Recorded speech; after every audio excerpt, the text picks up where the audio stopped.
नमस्कार, स्वागत है आप सभी का जनसत्य न्यूज पर। मैं हूं आपके साथ अनु सिंह। देश में कोरोना वायरस का कहर लगातार बढ़ता ही जा रहा है। हर दिन रिकॉर्ड संख्या में नए केसेस सामने आ रहे हैं। इस बीच देश में देसी वैक्सीन बनाने का काम भी युद्ध स्तर पर जारी है। वैक्सीन का अब तक का क्लिनिकल ट्रायल उम्मीद जता रहा है, क्योंकि कुछ छोटे मोटे साइड इफेक्ट्स के अलावा कोई बड़ा साइड इफेक्ट नहीं दिख रहा। चलिए आपको बताते हैं कोरोना की देसी वैक्सीन के ह्यूमन ट्रायल से जुड़ी सभी बातें। ये रिपोर्ट देखिए। पूरे विश्व में बढ़ते कोरोना संक्रमण का अंत वैक्सीन के बनने से हो पाएगा, इस उम्मीद में कई रिसर्च इंस्टीट्यूट और यूनिवर्सिटीज दिन रात एक किए हुए हैं। भारत में भी नोवल कोरोना वायरस की देसी वैक्सीन बनाने पर पूरे जोर शोर से काम चल रहा है। भारत बायोटेक और जाइडस कैडिला की वैक्सीनों का फिलहाल अलग अलग राज्यों के 6 शहरों में ह्यूमन ट्रायल यानी इंसानों पर प्रशिक्षण चल रहा है। देश में फिलहाल भारत बायोटेक और जाइडस की वैक्सीन कैंडिडेट्स का ही ट्रायल चल रहा है। ऑक्सफोर्ड यूनिवर्सिटी की वैक्सीन कैंडिडेट का जल्द ही ट्रायल शुरू हो सकता है। आइए देखते हैं कि देसी वैक्सीन बनाने का काम कहां तक पहुंचा है, किन किन शहरों में इंसानों पर इनका प्रशिक्षण चल रहा है और इस दौरान अब तक क्या देखा गया है। भारत बायोटेक जाइडस की वैक्सीन का ट्रायल। भारत बायोटेक और जाइडस दोनों को ही क्लिनिकल ट्रायल के फेज 1 और 2 की मंजूरी मिली थी। दोनों ने ही 15 जुलाई को वॉलंटियर्स को अपनी अपनी वैक्सीन कैंडिडेट की पहली डोज दी थी। संभावित वैक्सीन को कैंडिडेट कहा जाता है। जो वैक्सीन कैंडिडेट सभी तरह के ट्रायल को पास कर जाएगी और जब सभी औपचारिकताओं के बाद उसे फाइनल मंजूरी मिल जाएगी, तब जाकर वह वैक्सीन कहलाएगी।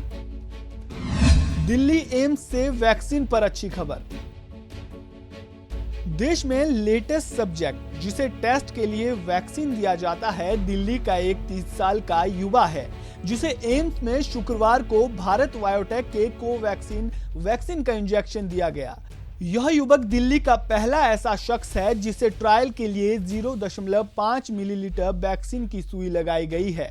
दिल्ली एम्स में वैक्सीन ट्रायल प्रोजेक्ट के principal investigator doctor Sanjay Rai ने हमारे सहयोगी टाइम्स ऑफ इंडिया को बताया, हमने उनकी 30 साल के सब्जेक्ट 2 घंटे तक निगरानी की। तत्काल कोई साइड इफेक्ट नहीं दिखा।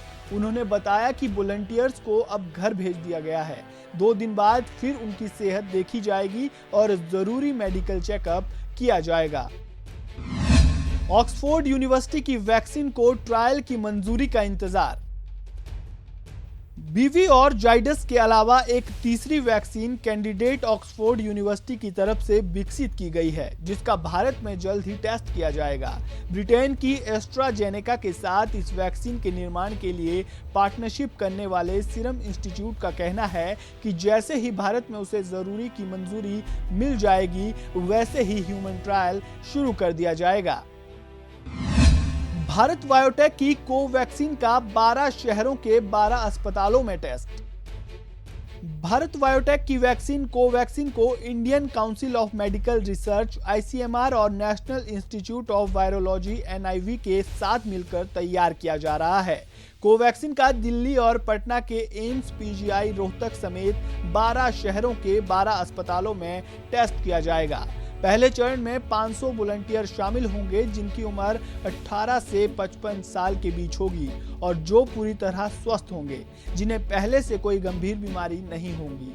जाइडस की वैक्सीन कैंडिडेट जाइकोविड अभी अहमदाबाद के रिसर्च सेंटर तक ही सीमित है, जिसे कई शहरों में ले जाया जाएगा। इन शहरों में हो रहा है ह्यूमन ट्रायल। कोवैक्सीन का ह्यूमन ट्रायल पहले ही हैदराबाद, पटना, कांचीपुरम, रोहतक और नई दिल्ली में पहले ही शुरू किया जा चुका है। जल्द ही से नागपुर, भुवनेश्वर, बेलगाम, गोरखपुर, कानपुर, गोवा और विशाखापट्टनम में शुरू होगा। PGI रोहतक ने 20 वॉलंटियर को तैयार किया है। यहां 17 जुलाई को 3 लोगों को वैक्सीन की पहली डोज दी गई। पटना एम्स में वॉलंटियरों पर कोई बड़ा साइड इफेक्ट नहीं। पटना स्थित एम्स में 15 जुलाई को 11 वॉलंटियर पर कोवैक्सीन का ह्यूमन ट्रायल किया गया। अच्छी बात यह है कि उनमें किसी तरह का कोई बड़ा साइड इफेक्ट नहीं दिखा है। हालांकि पहले डोज के नतीजे अभी आने बाकी हैं। ह्यूमन ट्रायल के दौरान दिख रहे मामूली साइड इफेक्ट। पटना एम्स के डायरेक्टर पीके सिंह वहां ह्यूमन ट्रायल की अगुवाई कर रहे हैं। उन्होंने बताया कुछ छोटे मोटे साइड इफेक्ट दिख रहे हैं, जैसे जहां सुई लगाई जा रही है वहां की त्वचा लाल हो रही है, दर्द और हल्का बुखार दिख रहा है। ये तो किसी भी वैक्सीन टेस्ट में दिखता है, लेकिन यह बिना किसी अन्य स्वास्थ्य समस्या के अच्छे से चल रहा है। डॉक्टर उनके स्वास्थ्य की लगातार निगरानी कर रहे हैं। पटना एम्स में कोवैक्सीन की दूसरी डोज 29 जुलाई को दी जानी है।